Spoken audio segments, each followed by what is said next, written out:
First ஒரு டயட்டிஷியனாக நம்ம handle பண்ணுறது பார்த்தீங்கன்னா இந்த kidney related issues, fatty liver இந்த மாதிரிலாம் இருக்கும்.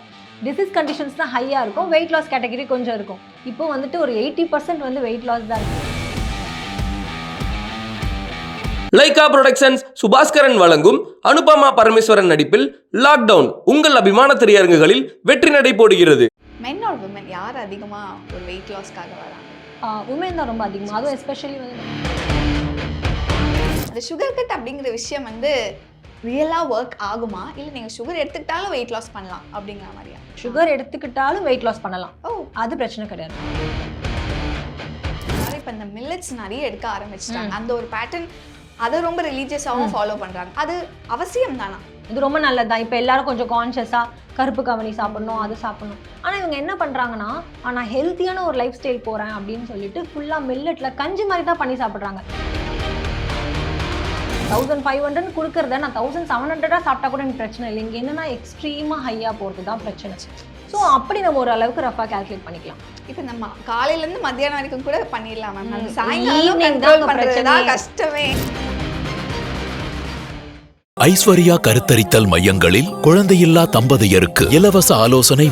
ரெட் நூல் லாங்கே வியூவர்ஸ் எல்லாருக்கும் வணக்கம். இன்னைக்கு நம்ம கூட டயட்டீஷியன் லாவண்யா இருக்காங்க. Hello, hi ma'am. ஹாய், எப்படி இருக்கீங்க? நல்லா இருக்கேன். நீங்கள் எப்படி இருக்கீங்க? ரொம்ப நல்லா இருக்கேன். ஐ திங்க் இன்டர்நெட்டில் ரொம்ப அதிகமாக சர்ச் பண்ணக்கூடிய டாபிக்ஸ் எப்போவுமே அந்த வெயிட் லாஸ். அந்த வெயிட் லாஸ் மேலே ஒரு பயங்கர ஒரு அப்சஷன் இருக்குது. இப்போ எப்படி அந்த ஒரு சாப்பிட்றது தூங்குறது மாதிரி ஒரு ருட்டீனாகவே அந்த வெயிட் லாஸ் அப்படிங்கிற ஒரு விஷயம் வந்து மாறிடுச்சு. இந்த ஒரு டிரான்ஸ்ஃபர்மேஷன் நீங்கள் ஆஸ் அ ஒரு டயட்டீஷியனாக வந்து ரீசெண்ட் இயர்ஸில் ரொம்ப ஜாஸ்தி பார்த்துட்டு இருப்பீங்க. உங்களோட வியூ அந்த இல்லை, கரெக்டு தான். ரீசெண்ட் டைமில் வந்துட்டு ஹெல்த் இஷ்யூஸ்க்காக டயட்டிஷியனை பார்க்கறது போயிட்டு ஃபுல்லாக வெயிட் லாஸ், வெயிட் கெயின் இந்த மாதிரி இஷ்யூஸ் தான் இருக்குது. வெயிட் லாஸ் தான் ரொம்ப ஹை பர்சன்டேஜாக இருக்குது. ஸோ இப்போ ஃபஸ்ட் ஒரு டயட்டிஷியனாக நம்ம ஹேண்டில் பண்ணுறது பார்த்தீங்கன்னா இந்த kidney related issues, fatty liver இந்த மாதிரிலாம் இருக்கும். டிசீஸ் கண்டிஷன்ஸ் தான் ஹையாக இருக்கும். வெயிட் லாஸ் கேட்டகரி கொஞ்சம் இருக்கும்.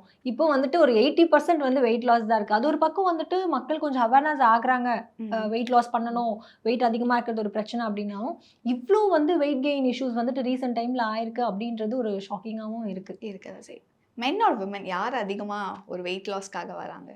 உமன் தான் ரொம்ப அதிகமாக, அதுவும் எஸ்பெஷலி வந்து இந்த போஸ்ட்மார்ட்டம்க்கு அப்புறமா அந்த வெயிட் கெயின் ரொம்ப அதிகமாக இருக்குல்ல. ஸோ அவங்க தான் கொஞ்சம் கேட்டகரி ஹையாக இருக்காங்க கம்பேர்ட் டு மென். இப்போ இந்த வெயிட் லாஸ் அப்படின்னோடனே ஃபஸ்ட்டு வந்து என்னென்ன விஷயங்கள் இன்க்ளூட் பண்ணோம் எக்ஸ்க்ளூட் பண்ணோம் அப்படிங்கிறதுலேருந்து ஸ்டார்ட் பண்ணலாம்னு நினைக்கிறேன். ஃபஸ்ட்டு வெயிட் லாஸ் அப்படின்னு ஸ்டார்ட் பண்ண உடனே நிறைய பேர் ரொம்ப ரிலீஜியஸாக ஃபாலோ பண்ணுறது சுகர் கட்டு. யாரை கேட்டாலும் நான் சுகர் கட்டுப்பா அப்படிங்கிற மாதிரி தான் நிறைய ரீசெண்டாக கேள்வி பண்ண முடியுது. அந்த சுகர் கட் அப்படிங்கிற விஷயம் வந்து ரியலாக ஒர்க் ஆகுமா, இல்லை நீங்கள் சுகர் எடுத்துக்கிட்டாலும் வெயிட் லாஸ் பண்ணலாம் அப்படிங்கிற மாதிரியா? ரெண்டாவது கொஸ்டின் ஃபர்ஸ்ட் சொல்லிடுறேன். சுகர் எடுத்துக்கிட்டாலும் வெயிட் லாஸ் பண்ணலாம். அது பிரச்சனை கிடையாது. சுகர் கட் பண்ணால் வெயிட் லாஸ் ஆகிடும் அப்படின்ட்டு ஃபர்ஸ்ட் இவங்க எப்படி வெயிட் கெயின் ஆனாங்க அப்படின்ற ஹிஸ்ட்ரி அவங்க பார்க்கணும். ஸோ இப்போ நான் வந்து ஒரு வெயிட் கெயின் ஆயிருக்கேன் ஒரு ரீசெண்ட் டைம்லனா லாஸ்ட் 4 to 5 years என்னோட ரொட்டீன் எப்படி இருந்துச்சு. ஸோ அதில் எனக்கு ஃபுட் எக்ஸ்போஷரில் எந்த ஃபுட் ரொம்ப எக்ஸ்போஷர் இருந்துச்சு, வெளியே சாப்பிட்றதுலையும் நான் வந்து ரொம்ப நிறைய பேக்ட் ஃபுட்ஸாக சாப்பிட்டேனா, இல்லை ஜங்க் நிறைய சாப்பிட்டேனா. ஸோ ஃப்ரைட் ஃபுட்ஸ் நிறைய பேர் சாப்பிடுவாங்க, ரொம்ப டீப் ஃப்ரைடாக இருக்குது அந்த மாதிரி. அண்ட் சில பேர் ஸ்வீட் கிரேவிங்ஸ், ரொம்ப டெசர்ட்ஸ் அது இதுன்னு சாப்பிட்டு முடிச்ச உடனே, இல்லை வீட்லேயும் சாக்லேட்ஸ் நிறைய சாப்பிட்றது ஆஃப்டர் மீல் ஒரு கிரேவிங்ஸில். ஸோ அந்த மாதிரி அவங்க என்ன ஜேர்னியில் அந்த வெயிட் கெயின் பண்ணாங்களோ ஃபஸ்ட்டு அதை பார்த்து தான் கட் பண்ணணும். ஸோ ஜென்ரலாக வந்துட்டு நான் எல்லாமே சாப்பிடுவேன், நான் சுகர் கட் பண்ணிவிடுவேன், சடனாக வந்து நான் டீ காஃபியில் போடுற சுகர்லாம் மட்டும்தான் இவங்க சுகர்னு பார்த்துட்டு கட் பண்ணுறது, நான் சுகரே சாப்பிட மாட்டேன், 0 சுகர் அப்படின்ட்டு. பட் இங்கே ஓவராலாக வெயிட் லாஸ்னா கேலரி, ஒரு நாளைக்கு எவ்வளோ கேலரி சாப்பிட்றாங்கன்றதான் மேட்டர்ஸ் தவிர்த்து சுகரை நம்ம ரொம்ப வந்துட்டு அப்சஸ் பண்ணி எதுவும் சாப்பிட மாட்டேன் அப்படின்றது. இது என்ன ஆகுதுன்னா, இவங்க சுகரை சாப்பிட மாட்டேன்னு சுகர் கட் பண்ணிட்டு ஆல்டர்னேட்டிவ்ஸ் தான் நிறைய ஆப்ஷன்ஸ் போகிறாங்க. ஸ்டீவியா எக்ஸ்ட்ராக்டாக இருக்கட்டும், இல்லைனா வந்துட்டு ஏதாச்சும் ஒரு நேச்சுரல் ஸ்வீட்னஸ், இல்லைனா ஆர்டிஃபிஷியல் ஸ்வீட்னஸ்ன்னு சொல்லிட்டு இதுக்கு பதிலாக இது சாப்பிடலாம், நான் சுகர் தான் சாப்பிட மாட்டேன், ஒயிட் சுகர், பட் ஆனால் இதை சாப்பிடுவேன் அப்படின்ட்டு ஆப்ஷன்ஸ் தான் அதிகமாக ஆகுதே தவிர்த்து இங்கே ஆக்சுவல் ப்ராப்ளம்க்கான சொல்யூஷன் நம்ம யாரும் ஃபைண்ட் அவுட் பண்ணுறது இல்லை. எஸ், இப்போ ஒரு வேளை அதையும் மீறி நான் சுகர் கட் பண்ணி தான் தீருவேன் அப்படின்னா அந்த கிரேவிங்ஸை கண்ட்ரோல் பண்ணுறது ரொம்ப கஷ்டமான விஷயம். எப்படி கண்ட்ரோல் பண்ணலாம்? Few tips. மோஸ்ட்டாக வந்துட்டு சாப்பிட்டு முடிச்சோடனே ஸ்வீட் சாப்பிடணும் அப்படின்ற கிரேவிங்ஸ் நிறைய இருக்கும். இது நீங்கள் பார்த்தீங்கன்னா எப்போதுலேருந்து ஆகும்னா, ரொம்ப ஸ்ட்ரெஸ்ஸாக இருக்கிறது, ஒர்க் பண்ணுறது, ஏதோ ஒரு ரொட்டீனில் வந்து நீங்கள் அதை ஆரம்பிச்சுட்டு இருப்பீங்க. ஃபர்ஸ்ட் விஷயம் அது ஒரு ஹேபிட் ஆகிருக்கும். நம்மள அறியாமே சாப்பிட்டு முடிச்ச உடனே ஏதாச்சும் ஒரு ஸ்வீட்டாக சாப்பிட்றது ஒரு ஹேபிட் ஆகிட்டு இருக்கும். ஸோ அது வந்து ஏதோ டெஃபிஷியன்சி ரீசன்லாம் கிடையாது. ரெண்டாவது பார்த்தீங்கன்னா, இது ஆரம்பிச்சிருக்கோம் பார்த்தீங்களா, அது வந்து ஒரு டெஃபிஷியன்சி ரீசன் தான். நீங்கள் சாப்பிட்ற மீலில் போதுமான அளவுக்கு நியூட்ரிஷன் உங்களுக்கு பாடியில் போகல அப்படின்னா பாடி வந்து சிக்னல் பண்ணும். ஸோ என் பாடி வந்து வைட்டமின் டி டெஃபிஷியன்சியில் இருக்குது, என் பாடிக்கு வந்துட்டு அயன் தேவைப்படுது. ஸோ அது நீ சாப்பிட்ற மீலில் எனக்கு கிடைக்கல அப்படின்னும் போது அது கொடுக்குற சிக்னல் தான் அது.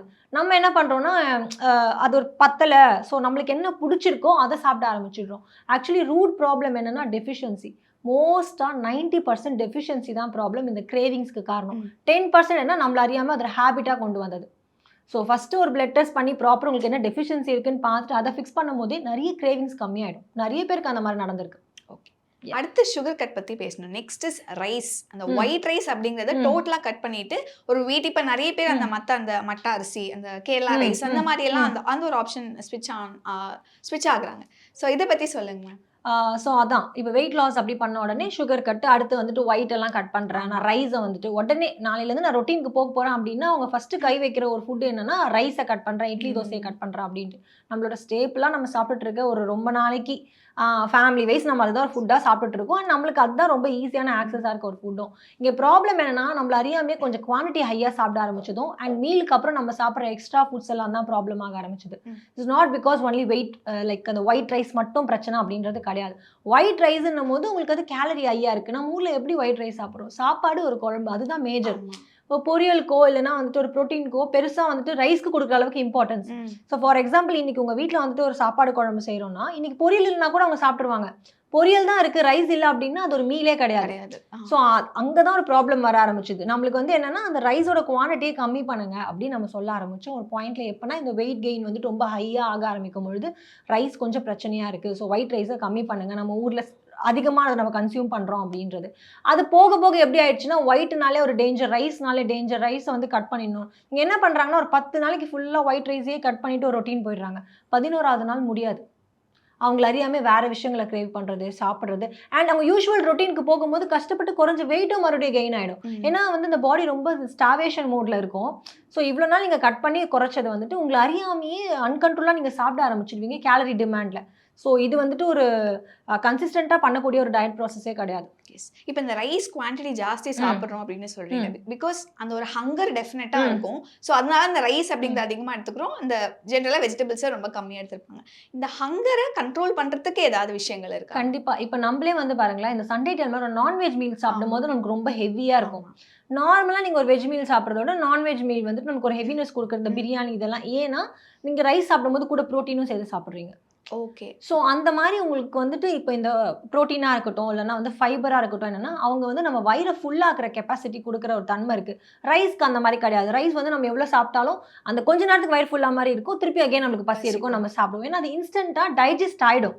ஆனால் ப்ரோட்டீனோ ஃபைபரும் அவ்வளோ இன்ஸ்டண்ட்டாக அந்த கார்போஹைட்ரேட் மாதிரி டைஜஸ்ட் ஆகாது. அவங்க கொஞ்ச நேரம் வயிற்றில் இருப்பாங்க, மினிமம் 2 மணி நேரமாச்சு டைஜஸ்ட் ஆகிறதுக்கு ஆகும். ஸோ இந்த ப்ராசஸில் உங்களுக்கு அவ்வளோ சீக்கிரமாக பசி எடுக்காது. ஸோ உங்கள் மீலில் நீங்கள் வந்து கம்பல்சரி ஒரு ப்ரோட்டீனையும் ஒரு ஃபைபரையும் ஆட் பண்ணி நீங்கள் சாப்பிட்டுட்டு வந்தாலே கண்டிப்பாக அவ்வளோ அந்த வெறும் ரைஸ் மட்டும் சாப்பிட்டுட்டு இருந்த அந்த கிரேவிங்ஸோ அந்த ஒரு சாப்பிட்ணும் அப்படின்ற ஒரு மைண்டோ அதெல்லாம் இருக்காது. வயிறு ரொம்பவே ஃபுல்லாக இருக்கும். எஸ். அண்ட் இன்னொரு விஷயம் எல்லாரும் இப்போ இந்த மில்லட்ஸ் நிறைய எடுக்க ஆரம்பிச்சிட்டாங்க. அந்த ஒரு பேட்டர்ன் அதை ரொம்ப ரிலீஜியஸாகவும் ஃபாலோ பண்ணுறாங்க. அது அவசியம் தானா? ஸோ இப்போ மில்லட்ஸ் வந்துட்டு ரொம்ப நல்லது, மில்லட்ஸ் நம்ம எடுத்துக்கணும் அப்படின்னு சொல்லிட்டு இப்போ ரீசெண்டாக மில்லட் டேஸ் எல்லாமே பண்ணாங்க. அது ரொம்ப நல்லது தான். இப்போ எல்லாரும் கொஞ்சம் கான்ஷியஸாக கருப்பு கவனி சாப்பிடணும், அது சாப்பிடணும். ஆனால் இவங்க என்ன பண்ணுறாங்கன்னா நான் ஹெல்த்தியான ஒரு லைஃப் ஸ்டைல் போகிறேன் அப்படின்னு சொல்லிட்டு ஃபுல்லாக மில்லட்டில் கஞ்சி மாதிரி தான் பண்ணி சாப்பிட்றாங்க. இந்த கருப்பு கவனியை கூட கஞ்சி பண்ணி சாப்பிட்றாங்க. காலையில் நான் வந்து இன்றைக்கி கருப்பு கவனி கஞ்சி சாப்பிட்டேன், இன்றைக்கி வந்து நான் அந்த கோதுமையில் வந்துட்டு ஒரு கஞ்சி மாதிரி பண்ணி சாப்பிட்டேன்ட்டு மோஸ்ட்டாக வந்து இவங்க மில்லட்ஸ் இன்க்ளூட் பண்ணுறது எல்லாமே இந்த மாதிரி விதமாக தான் இருக்கே தவிர்த்து நம்ம எப்படி மில்லட்ஸ் இன்க்ளூட் பண்ண சொல்கிறோம்னா நீங்கள் ரைஸ் சாப்பிட்றீங்கல்ல, ஒரு நாளைக்கு வாரத்தில் 1 நாள் 2 நாள் வந்துட்டு மில்லட்லேயே ரைஸ் மாதிரி பண்ணி சாப்பிடுங்க. இல்லை உப்புமா இல்லைனா கிச்சடியெல்லாம் நம்ம பண்ணுறதுக்கு இந்த ரவைக்கெல்லாம் பதிலாக இந்த மில்லட்ஸை நீங்கள் பண்ணி சாப்பிடுங்க. ஸோ இது என்னன்னா ஒரு ஸ்டேப்பிளாக நம்ம சாப்பிட்ற அந்த ஃபுட்டை நீங்கள் ரீப்ளேஸ் பண்ணி ட்ரை பண்ணி பாருங்களே தவிர்த்து அதுக்கு ஆல்ட்ரா வந்து கஞ்சி மாதிரி பண்ணி சாப்பிட்றது என்ன அதுவுமே இன்ஸ்டண்ட்டாக உங்களுக்கு குளுக்கோஸை ஸ்பைக் பண்ணி வெயிட் கெயினுக்கு தான் கொடுக்கும். ஏன்னா இப்போ இங்கே பேசிக்கான ஒரு கான்செப்ட் என்னன்னா எந்த ஒரு ஃபுட்டும் சீக்கிரமாக டைஜஸ்ட் ஆகிற மாதிரி நம்ம சாப்பிடக்கூடாது. இப்படி டைஜஸ்ட் ஆகும் போது தான் அது இன்சுலினை போய் டிஸ்டர்ப் பண்ணுது அண்ட் உங்களுக்கு அகெயின் பசி எடுக்கிற விஷயமும் நடக்குது. இந்த 2 விஷயத்தை தான் கண்ட்ரோல் பண்ணும்.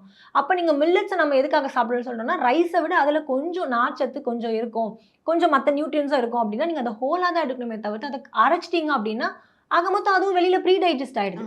ஸோ அப்போ எடுக்கும்போது உங்கள் வயிறுக்கு ரொம்ப எப்படி சொல்கிறது ஒரு அதுக்கான வேலையை நம்ம கொடுக்குறதே இல்லை. ஸோ அகெயின் அது சீக்கிரமாக டைஜஸ்ட் ஆகிடும், அகெயின் ரைஸ் ஆகும். இந்த இஷ்யூஸ் தான். ஸோ நீங்கள் மில்லட்ஸை இன்கார்பரேட் பண்ண போகிறீங்க டயட்லனா ஒரு வேக வச்சு சாப்பிட்றதோ இல்லை உப்புமா கிச்சடி இந்த மாதிரி ஃபார்மில் சாப்பிட்றது தான் பெஸ்ட் அட்வைஸ். இன்னொரு விஷயம் ரைஸ் பத்தி பேசும்போது சில பேர் ரைஸ் கூட எடுத்துக்காம நான் சப்பாத்தி சாப்பிடுறேன் அப்படின்னு போவாங்க மேம். சப்பாத்தி சாப்பிட்டா வெயிட் குறையுமா? சப்பாத்தி சாப்பிட்டா வெயிட் குறையாது. பிகாஸ் ரெண்டுமே ரைஸும் சரி வீட்டும் சரி பெருசா கேலரி டிஃபரன்ஸ்லாம் கிடையாது. ஆனா என்னன்னா நம்மளுக்கு ரைஸ் சாப்பிடும்போது நம்மள அறியாமே குவான்டிட்டி கொஞ்சம் ஹையா சாப்பிடுவோம். சப்பாத்தினா நம்மளால ஒரு 2-3 தான் சாப்பிட முடியும். அது ரொம்ப பழக்கப்பட்ட ஒரு ஃபேவரட்டான ஒரு உணவு கிடையாது ரொட்டீன்ல. இப்போ எங்க அப்பா அம்மா கிட்ட வந்து நான் ரைஸ் கண்ட்ரோல் பண்ணுங்க அப்படின்னா அவங்கள நான் கண்ட்ரோல் பண்ண அந்த போர்ஷன் சைஸ் பண்ண முடியாது. பட் நீங்க சப்பாத்தி சாப்பிடுங்க ரைஸ்க்கு பதிலா அப்படின்னு சொன்னா அவங்களால 2-3 சப்பாத்திக்கு மேல சாப்பிட முடியாது மேக்ஸிமம். ஸோ அவங்க நல்லா சாப்பிடணும்னு நினைச்சாலுமே அவ்வளவு முடியாது. அந்த ஒரு கான்செப்ட்காக தான் இப்படி மேபி இப்படி பண்ணா நம்ம ஆளுங்க வந்து கொஞ்சம் சேஞ்ச் ஆவாங்களான்றதுக்கு தான். பட் ஆனா கேலரி வைஸ் பாத்தீங்கன்னா பெருசா அந்த டிஃபரன்ஸும் கிடையாது. ரைஸும் அப்படிதான், சப்பாத்தியும் அதுதான். எல்லாமே குவான்டிட்டி தான் மேட்டர்ஸ். S, nice. அண்ட் இப்போ இன்னொரு விஷயம் மேம், இப்போ வந்து நிறைய வெயிட் லாஸ் பண்ணுங்க, அப்போ இது வேணாம் அது வேணாம் சொல்றீங்க, அப்போ நாங்கள் என்னதான் பண்றது அப்படின்னு ஒன்று இருக்கும். எங்களுக்கு வந்து ஒரு மார்னிங் ஆஃப்டர்நூன் நைட்டுக்கு ஒரு டயட் பிளான் சொல்லுங்க, நாங்கள் ஃபாலோ பண்றோம் அப்படின்னு கேட்குறவங்க இருப்பாங்க. ஸோ அந்த ஒரு டயட் பிளான் சொல்லுங்க. அதே மாதிரி இப்போ என்னன்னா டயட் பிளான் சொல்லுங்க அப்படின்னு இப்போ இன்ஸ்டாகிராம்ல நிறைய ரீல்ஸ் போடுறாங்க. எல்லாம் டயட் போடுங்க, நான் உங்களுக்கு அனுப்புறேன், பிடிஎஃப் அனுப்புறேன்றாங்க. நான் இதுதான் ஃபாலோ பண்றேன் அப்படின்ற ரொட்டீன். ஆக்சுவலி நான் இதை வந்து எப்படி பாக்குறேன்னா சின்ஸ் அதை ரொம்ப டெப்தா பாக்குறதுனால நான் ஃபாலோ பண்றது உங்களுக்கு செட் ஆகாது. இதனால நிறைய பிரச்சனை வருது. இவங்க ஃபாலோ பண்றாங்க, நான் பார்த்து பண்ற ஒரு விஷயம் வந்து எனக்கு ஏத்துக்காது. நிறைய பேருக்கு ஃபுட் அலர்ஜிஸ் இருக்கு. அவங்க எடுத்துக்கிற அளவுக்கு கன்சியூம் பண்ற புரோட்டீனை டைஜஸ்ட் பண்ற அளவுக்கு கெப்பாசிட்டி இவங்களுக்கு இருக்காது. ஸோ இந்த மாதிரி நிறைய விஷயங்கள் இருக்கு. அதனால நம்ம ரேண்டமா வந்துட்டு ஒரு காமன் டயட்னு சொல்ல முடியாது. பட் நான் காமன் டயட்டா நீங்க வந்துட்டு இது ஒரு அளவுக்கு பண்ணலாம் அப்படின்னா, இப்போ நீங்க காலையில எழுந்துக்கிறீங்க, எழுந்து எப்போ பசி இருக்குதோ அப்போ சாப்பிடுங்க. ஸோ மார்னிங் எழுந்த உடனே சாப்பிடணும் அப்படின்ற ஒரு ரஷ்ஷோ இல்லைன்னா வந்துட்டு ஒரு மைண்ட் செட்டோ இருக்கணும்னு அவசியம் கிடையாது. இல்லை மேம், 9 to 10 8 o'clockலேருந்து 9 o'clock சாப்பிட்ருங்கன்னு சொல்லுவாங்க. அப்படிலாம் அப்படி பார்த்தா நம்ம நைட் வந்து சன்ரைஸ் லைக் சன்செட் ஆன உடனே நம்ம சாப்பிட்டுட்டு தூங்கிடணும் அப்படின்றோம். அதை நம்மளால ஃபாலோ பண்ண முடியுதா? ப்ராக்டிக்கல் லைஃப்ல அது பாசிபிளே இல்லை. அப்போ நைட் ஒர்க் பண்றவங்க நைட் ஷிஃப்ட்ல ஒர்க் பண்றாங்க. சில பேருக்கு வந்து ரொட்டேஷனல் ஷிஃப்ட்ஸ் இருக்கு. ஸோ அவங்களுக்குலாம் வந்து பிரேக்ஃபாஸ்ட்க்கு நம்ம எப்படி ஒரு டைம் ஃபிக்ஸ் பண்ண முடியும்? நீங்க எப்போ தூங்கி எழுந்துக்கிறீங்களோ உங்க டேவை நீங்க ஸ்டார்ட் பண்ணும்போது just breaking your fast. It's not like morning ஃபுட்டுன்னு கிடையாது. உங்களோட ஃபாஸ்ட்டை நீங்கள் பிரேக் பண்ணுறீங்க. ரொம்ப நேரம் சாப்பிடாம இருக்கீங்க நைட்டுக்கும் காலையிலுக்கும். அதுதான் நம்மளோட பெரிய ஃபாஸ்டிங் பீரியட் நம்ம ஒரு நாளைக்கு கொடுக்குறதுல. ஸோ அப்போ உங்களுக்கு எப்போ காலையில் எழுந்தோடனே சாப்பிடணும்னு தோணுதோ சாப்பிடுங்க. சில பேருக்கு காலையில் எழுந்தோடனே சாப்பிட்டே ஆகணும்னு தோணும். அவங்க நீங்கள் எழுந்தோடனே 8 o'clock 9 o'clock சாப்பிடுங்க. சில பேர் 11 o'clock 12 o'clock ஸ்ட்ரெயிட்டாக லஞ்ச் போடுற அளவுக்கு கூட பசியே இருக்காது. வாலண்டரியாக வீட்டில் ஃபோர்ஸ் பண்ணுறாங்க, ஏதாச்சும் சாப்பிடணுன்றதுக்காக சாப்பிடுவாங்க. ஸோ அப்படி வந்து இப்படி தான் நம்ம சில விஷயங்களை வந்து இன்கார்பரேட் பண்ணலாமே தவிர்த்து ப்ராக்டிக்கலாக இந்தந்த டைமுக்கு சாப்பிடுங்க அப்படின்றத இங்கே யாராலையும் ஃபாலோ பண்ண முடியல. ஸோ நீங்கள் ஒரு 11 o'clock ஒரு 10 o'clock முடிஞ்ச வரைக்கும் ஒரு ஃபாஸ்டிங் வந்து ஒரு 12 hours ஒரு 13 hours கொடுங்க. அவ்வளோதான் நம்மளால ப்ராக்டிக்கலாக பண்ண முடியும். ஸோ அதை ஃபிக்ஸ் பண்ணிக்கலாம். அதை விட்டுட்டு 24 hours ஃபாஸ்டிங் இருக்கேன் அதெல்லாம் வந்துட்டு அன்னெசரி தான் சொல்லுவேன். ஸோ இந்த நைட் டைமை நீங்கள் கொஞ்சம் எக்ஸ்டெண்ட் பண்ணிவிட்டு மார்னிங் எழுந்த உடனே நீங்கள் ஏதோ ஒரு நார்மல் நிறைய பேர் இந்த வார்ம் வாட்டர் லெமன் இதெல்லாம் அதெல்லாம் ஒன்றும் இல்லை. இது என்னென்னா ஜஸ்ட் உங்கள் வயிறை நீங்கள் ஃபில் பண்ணுறீங்க. ஒரு லிக்விட் குடிக்கிறீங்க, இல்லை நீங்கள் ஏதாச்சும் ஒரு கன்காஷன் மாதிரி குடிக்கிறீங்க. இந்த பூசணிக்காய் ஜூஸ் இதெல்லாம் வெயிட் லாஸ்க்கு இல்லை. இது என்னென்னா உங்கள் வயிறு தண்ணியோ ஒரு காஃபியோ உள்ளே போயிட்டு உங்கள் வயிறு ஃபுல் பண்ணுதா, அந்த டைமுக்கு உங்களால் கொஞ்சம் நேரம் சாப்பிட முடியாது. அடுத்து நீங்கள் ஒரு பிரேக்ஃபாஸ்ட் சாப்பிட்றீங்கன்னா நீங்கள் அதை குடிக்காமல் சாப்பிட்ருந்தீங்கன்னா ஒரு 4 இட்லி சாப்பிட்ருப்பீங்க. அதை குடிச்ச உடனே உங்களுக்கு 2 இட்லி தான் சாப்பிட முடியும். இதுதான் அதோட ஒரு ஹிடன் பிரின்சிபலே தவிர்த்து அது போய் எதுவும் உங்களுக்கு வெயிட் லாஸ்க்கு ஃபேட் ரிடக்ஷனுக்குலாம் ஹெல்ப் பண்ணாது. ஸோ மார்னிங் ஆஸ் யூஷுவல் ஒரு தோசை சாப்பிட்றீங்கன்னா ஒரு முட்டை தோசையாக சாப்பிடுங்க.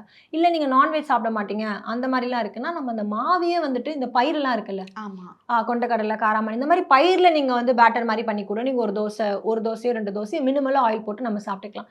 ஏதோ ஒரு ஃப்ரூட், ஒரு கொய்யா பழம், சீசனல் ஃப்ரூட், வாட்டர்மெலன். ஸோ கொஞ்ச நேரத்துக்கு அப்புறம் அதை சாப்பிடலாம். லஞ்ச் நார்மல் ரைஸு, நம்ம ஊர் குழம்பு இல்லை பொரியல். பட் இங்கே என்னென்னா குவான்டிட்டி, ரைஸோட குவான்டிட்டி கொஞ்சம் கம்மியாக வச்சுக்கோங்க. மேக் ஷூர் தினமும் ஏதாச்சும் ஒரு காயாச்சும் இருக்கா மாதிரி பார்த்துக்கோங்க. ப்ரோட்டீனுக்கு இப்போ வாரத்தில் ஒரு 3 நாள் 2 நாள் நம்ம நான்வெஜ் சாப்பிட்றோம் அப்படின்னா ஓகே. அந்த சாப்பிடாத நாள் அன்னைக்கு நீங்கள் ஏதாச்சும் பயிரில் லைக் ஒரு பட்டாணி அந்த நீங்கள் பண்ணுற காயிலே கூட நீங்கள் அந்த மாதிரி சில விஷயங்கள் ஆட் பண்ணிக்கலாம். இல்லை நீங்கள் தால் பண்ணுறீங்கன்னா தால் நல்லா கொஞ்சம் குவான்டிட்டி ஹையாக போட்டு திக்கான தால் மாதிரி வச்சு சாப்பிடலாம். கொஞ்சம் கர்ட் ஆட் பண்ணிக்கலாம். இப்படி ஏதாச்சும் நம்ம என்ன பண்ணணும்னா உங்கள் பிளேட்டில் இவங்க 3 பேர் இருக்காங்களா, என்னோட 3 வேலையில் இவங்க 3 பேர் இருக்காங்களா அப்படின்றத நீங்கள் கரெக்டாக பண்ணிங்கனாலே நீங்கள் எதிர்பார்க்காத மாதிரியான ரிசல்ட்டு கண்டிப்பாக வர ஆரம்பிச்சிடும். இவங்க எல்லாருமே வெயிட் லாஸ் அப்படின்னா வந்து ஃபுட்டை வந்து ரெஸ்ட்ரிக்ட் பண்ணணும், கட் பண்ணணும்னு நினைக்கிறாங்க. எங்கள் ப்ராப்ளம் அது இல்லை. நம்மளோட ரொட்டீனில் நிறைய ஃபுட்டை நம்ம ஆட் பண்ணாமல் இருக்கும். அந்த நியூட்ரியன்ஸை கான்சென்ட்ரேட் பண்ணி உங்கள் பிளேட்டில் ஆட் பண்ண ஆரம்பிச்சிட்டிங்க அப்படின்னாலே ஆட்டோமேட்டிக்காக வெயிட் லாஸோ இல்லை உங்களோட ஹெல்த்தியான லைஃப் ஸ்டைல் எல்லாமே ஜென்ரேட் ஆக ஆரம்பிச்சிடும். இப்போ நீங்க அந்த கேலரி அப்படின்னு சொல்லும்போது இப்போ எனக்கு இந்த குவாண்டிட்டி சாப்பிடுறது தான் கரெக்ட் அப்படிங்கறது எப்படி கண்டுபிடிக்கணும்? இது வந்து பேசிக்கா இப்போ நீங்க கூகுள்லயே கூட கேலரி கால்குலேட்டர் அப்படின்னு போட்டீங்கன்னா உங்களோட ஹைட்டு வெயிட்னு இது வந்து எப்படி சொல்றேன்னா அப்ராக்சிமேட்டா தான் சொல்லுமே தவிர அக்யூரேட்னு கிடையாது. பட் எதுவுமே தெரியாம ஒரு ரேண்டமா இருக்கிறதுக்கு நம்ம இதை யூஸ் பண்ணிக்கலாம். ஸோ உங்களோட ஹைட்டு வெயிட்டு அப்புறம் உங்களோட ஏஜ் இதெல்லாம் போட்டிங்கன்னா நீங்கள் ஒர்க் அவுட் பண்ணுறீங்க, ஜிம்முக்கு போகிறீங்க, இல்லைன்னா எனக்கு ஃபிசிக்கல் ஆக்டிவிட்டி இல்லை, எல்லா கொஷின்ஸ் அது கேட்கும். ஸோ உங்களுக்கு அக்யூரேட்டாக இவ்வளோ கேலரின்னு சொல்லும். ஒரு 1300 1500. ஸோ நீங்கள் அதை பேஸ் பண்ணி ஓரளவுக்கு உங்களோட ஒரு ஒரு 4-5 நாளைக்கு நீங்களே ஒரு பிளான் பண்ணிங்க அப்படின்னா உங்களை அறியாமே பழக்கத்தில் வந்து ஓகே இவ்வளோ தான் ரைஸ் சாப்பிடணும், 2 இட்லி சேர்த்தா இவ்வளோ கேலரி தான், ஒரு இட்லியில் 40 கேலரி, 2 இட்லினா 80 கேலரி தான். ஸோ அப்படின்னு உங்களுக்கு ஒரு விஷுவலாக ஒரு கணக்கு வர ஆரம்பிச்சிடும். ஸோ இந்த அளவுக்கு 1500 கொடுக்குறத நான் 1700 சாப்பிட்டா கூட எனக்கு பிரச்சனை இல்லை. இங்கே என்னன்னா எக்ஸ்ட்ரீமாக ஹையாக போகிறது தான் பிரச்சனை. ஸோ அப்படி நம்ம ஒரு அளவுக்கு ரஃபாக கால்குலேட் பண்ணிக்கலாம். இப்போ நம்ம காலையில இருந்து மத்தியானம் வரைக்கும் கூட பண்ணிடலாம் மேம். அந்த Evening சாயங்காலம் தான் கண்ட்ரோல் அங்க பண்றது தான் பிரச்சனையே. கஷ்டமே. ஸோ இப்போ நம்மளுக்கே தெரியும் இங்கே எல்லாரோட ரொட்டீனியுமே அவங்களோட ஹிஸ்ட்ரியை பார்த்தீங்கன்னா இப்போ கிளைண்ட்ஸ் வருவாங்க, அவங்க ஹிஸ்ட்ரியை நம்ம வந்து பார்க்கும்போது சாப்பிடலாம் மேம், நான் 2 இட்லி தான் சாப்பிட்றேன், இவ்வளோ தான் ரைஸ் சாப்பிட்றேன், நைட் சப்பாத்தி தான் சாப்பிட்றேன், நான் உப்புமா தான் சாப்பிட்றேன்னு. ஆனால் கல்பரேட் அவங்கெல்லாம் கிடையாது. நம்ம எல்லாம் டயட்னு வந்ததுக்கப்புறம் இவங்க 3 வேளையில் இருக்க ஃபுட்டை தான் பிடிக்கிறோம். இங்கே பிரச்சனையே அதை தவிர்த்து நம்ம எக்ஸ்ட்ராவாக சாப்பிட்றோம்ல, அந்த evening snacks, tea, coffee, biscuits, வெளியே போனால் சாப்பிட்ற ஃபுட்டாக இருக்கட்டும், இவங்களா தான் பிரச்சனை. இவங்களை கண்ட்ரோல் பண்ணாலே இவங்க 3 வேளையில் நம்ம சாப்பிட்ற ஃபுட்டு அந்த அளவுக்குலாம் பிரச்சனையே கிடையாது இங்கே. சரி, இப்போ ஈவினிங்ல பசிக்கும் மேம். ஒரு சமோசா ஒரு பஜ்ஜில என்ன ஆயிட போகுது? இப்போ அந்த ஒரு சமோசா ஒரு பஜ்ஜி வந்துட்டு வாரத்துக்கு ஒரு நாளோ 2 வாரத்துக்கு ஒரு வாட்டி நான் சாப்பிட்றேன்னா எனக்கு பிரச்சனையே இல்லை. இன்னொரு விஷயம்னு தெரியுமா, உங்க உடம்புக்கு நீங்க நிறைய நல்ல விஷயங்கள் கொடுக்குறீங்க, பார்த்து பார்த்து நல்லது சாப்பிட்றீங்க அப்படின்னா ஒரு வாட்டி 2 கெட்டது சாப்பிட்றதுலாம் பிரச்சனையே இல்லை. சரி, இங்க என்னன்னா நம்ம டேவெல்லாம் எல்லாமே அன்ஹெல்த்தியா சாப்பிட்டுட்டு இதையும் நான் வந்து பார்க்க மாட்டேன் அப்படின்னா தான் இங்க ப்ராப்ளம். இவ்வளோ நீங்கள் ரிச்சுவலாக ஃபாலோ பண்ணுறீங்க, ஒரு நாளைக்கு ஒரு ஃப்ரூட்டாச்சும் சாப்பிட்றீங்க, இவ்வளோ காய் சாப்பிட்றீங்க, நான்வெஜ் எல்லாம் கொஞ்சம் கொஞ்சம் சாப்பிட்றீங்க, இதெல்லாம் நீங்கள் பிளான் பண்ணி சாப்பிடும்போது இந்த 1-2 விஷயம் உங்களோட ஹெல்த்தை வந்து கம்ப்ளீட்டாக ஸ்பாயில் பண்ணிடுமான்னு கேட்டால் கிடையாது. கிடையாது. வெயிட் லாஸையும் அது ஒன்றும் பண்ண போகிறது கிடையாது. ஐஸ்வர்யா கருத்தரித்தல் மையங்களில் ஜனவரி 30 முதல் பிப்ரவரி 5 வரை இலவச ஆலோசனை மற்றும் சிகிச்சைகளில் மாபெரும் சிறப்பு சலுகை. லைகா புரொடக்ஷன்ஸ் சுபாஸ்கரன் வழங்கும் அனுபமா பரமேஸ்வரன் நடிப்பில் லாக்டவுன் உங்கள் அபிமான திரையரங்குகளில் வெற்றி நடை போடுகிறது.